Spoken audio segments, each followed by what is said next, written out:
Hi guys, ఎలా ఉన్నారు? Welcome back to our movie review Telugu official channel. ఈరోజు review వచ్చేసరికి అనుష్కటి లేటెస్ట్ మూవీ ఘాటి. మూవీ అయితే నాకైతే అంతకేమీ నచ్చలేదు భయ్య. ఎందుకే ఇన్ డెప్త్ చేసుకుందాం. దీని రన్ టైం వచ్చేసరికి 2 hours 30 minutes. దీని ప్లాట్ లైన్కి వచ్చేస్తే ఘాటి వీళ్ళెవరు అంటే వీళ్ళ ఎవల్యూషన్ ఎలా జరిగింది, ఆ తర్వాత ఎవల్యూషన్ తర్వాత ఎలా అయింది, ప్రాబ్లమ్స్ ఎలా ఫేస్ చేశారు అనేది స్టోరీ లైన్ బాగుంది. చాలా ప్రెజెంటేషన్ కూడా బాగుంటుంది అనుకున్నా, బట్ అదే మిస్ అయింది ఇందులో. ఫస్ట్ వచ్చేసరికి ఫస్ట్ హాఫ్ చాలా అన్ప్రెడిక్టబుల్గా కాకుండా ప్రెడిక్టబుల్గా వెళ్ళిపోయింది భయ్య. మనం యాజ్ ఇట్ ఈస్గా మనం ఎక్స్పెక్ట్ చేసేది జరుగుతుంది అనుకున్నాం. ఓకే, ప్రాబ్లం లేదు మనకి అది అనుకున్నా. ఇంటర్వెల్ కూడా పర్లేదు, ఓకే డీసెంట్గా అనిపించింది. సెకండ్ హాఫ్ అయితే అదే ప్రాబ్లం అయ్యా. మనకి తెలిసిందే చూపించినా పర్లేదు, బట్ ల్యాగ్లో చూపించి అదే డిసప్పాయింట్ అనిపించింది నాకైతే. ఎస్పెషల్లీ క్లైమాక్స్ ఫైట్ అయితే చాలా బాగుంది నాకు అనిపించింది. ఎందుకంటే అనుష్క శెట్టి గారు ఆ రోల్లో చేయడం వల్ల బాగా అనిపించింది. ఆ ఇంటెన్స్ అనేది చాలా బాగా చూపించారు. అండ్ ఇంకోటి ఇప్పుడు పాజిటివ్ మాట్లాడుకుంటే సినిమాటోగ్రఫీ అండ్ ఆల్సో చాలా బాగుంది. కొన్ని ప్లేసెస్ అయితే చాలా బాగా అనిపించింది నాకైతే.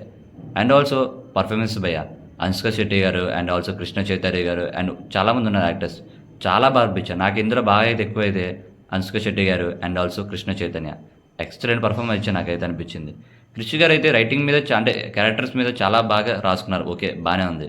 బట్ మెయిన్ హైలైట్ ఏంటంటే క్యారెక్టర్స్ మీద కాకుండా స్టోరీ మీద కూడా అంటే లైక్ స్క్రీన్ ప్లే మీద కూడా పెట్టుంటే బాగుంది అనిపించింది నాకైతే.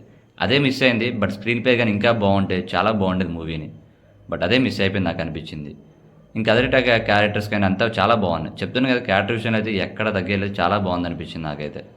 బట్ స్క్రీన్ పై పోవడం వల్ల మూవీ అనేది యావరేజ్ టాక్తో అనిపించింది నాకైతే. క్లైమాక్స్ ఫైట్ అయితే మస్ట్ చాలా బాగా అనిపించింది నాకైతే. అనుష్క శెట్టి లైక్ చాలా చూడడం అయితే నాకు చాలా బాగా అనిపించింది చాలా రోజుల తర్వాత.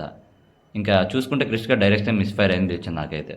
ఆ స్క్రీన్ పై కొంచెం నీట్గా ఇంకా బాగా చేసుకుంటే బాగుంది. ప్రీవియస్ ఫిలిమ్స్ కూడా అలాగే ఉన్నాయి, ప్రాబ్లం అదే. బట్ అతను ప్రీవియస్ ఫిలిం చాలా ముందు చూసి చాలా బాగుండేవి, స్క్రీన్ ప్లే బాగుండేది, స్టోరీ బాగుండేది. బట్ అందులో ఆ స్క్రీన్ ప్లే అయితే మిస్ అయింది అనిపించింది నాకైతే. ఒకవేళ మీరు ఎలాగో చూసుంటే ఎలా ఉందో కామెంట్ చేయండి మూవీ. ఇలాంటి మూవీ రివ్యూస్ కావాలంటే like and share and subscribe the channel. And thank you for the watching. జై హింద్.